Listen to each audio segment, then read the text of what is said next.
Imagine yourself in a primitive, dimly lit workspace.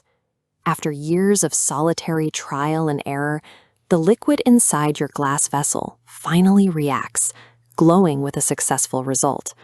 You know exactly what you did to make it happen, but when you try to explain your method to the next researcher, you realize you have no standardized concepts to describe the reaction, no shared terminology for your materials, and no precise way to measure the heat you applied. If nobody else can understand your method, they cannot reproduce your result. And if they cannot build on your work, that discovery vanishes the moment you die. Early scientific progress did not stall from a lack of brilliant minds. It stalled because those minds lacked a shared language to preserve their brilliance.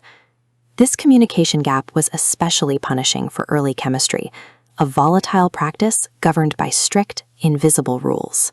To reach a successful reaction, a substance might need to be heated for a very specific duration, passed through multiple stages of purification, and prepared with exact quantities of raw materials. All these variables must align to produce a successful result. If any one of those steps shifts by even a fraction, the substance will react completely differently.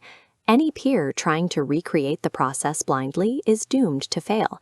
Without rigorous, step-by-step descriptions of those hidden variables, a successful experiment remains an isolated, unrepeatable anomaly. More than 1,000 years ago, scholars recognized this problem. Jabir ibn Hayyan became associated with a distinct approach, driven by the realization that an experiment's survival is just as important as its outcome. He established a standard for documenting chemical work. A complete record required 4 specific pillars: the exact procedures used, the direct observations made, the specific materials involved, and the experimental techniques applied. This approach pulled early alchemy out of the shadows. Instead of treating chemical reactions as a collection of guarded, mystical secrets, experimentation became an organized discipline that could be communicated clearly. Instead of simply writing down recipes, Jabir established the syntax for chemical knowledge itself. That syntax enabled reproducibility. A discovery gains true power only when someone else can repeat it. Here is the life cycle of an idea in this new system. A scientist writes down a clear procedure, allowing a totally distinct scientist in a different lab to test it. That second researcher can confirm the result, spot a methodological error, or refine the technique to make it more efficient. By refining an old technique, that second scientist can make an entirely new discovery. One experiment births the next, creating a cascade of new questions and answers. By standardizing how experiments were recorded, early chemistry became a form of open-source code, capable of being endlessly upgraded. Because this scientific knowledge was no longer trapped inside a single laboratory, it could travel across entire civilizations. Texts were meticulously copied, and ideas were translated across centuries. This allowed scholars separated by vast distances and different eras to collaborate on the exact same chemical problems.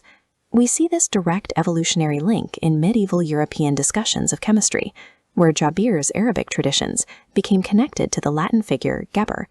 This historical text displays Geber's name alongside an objective rendering of a multi-tiered furnace, showing how this procedural knowledge was systematically codified. The physical survival of these texts proved that scientific collaboration didn't require scientists to be in the same room, or even the same century. Over hundreds of years of continuous testing and translation, the poetic and archaic language of alchemy gradually sharpened into the precise terminology and theories of modern chemistry. This history reveals a liberating principle. In science, you do not have to discover everything yourself, because you can stand on the work of those who came before you. The fundamental protocol that survived the centuries is simple: observe, record, share, test, improve. Jabir's legacy wasn't finding a specific chemical. It was giving humanity a mechanism to ensure that our collective knowledge will always outlive us.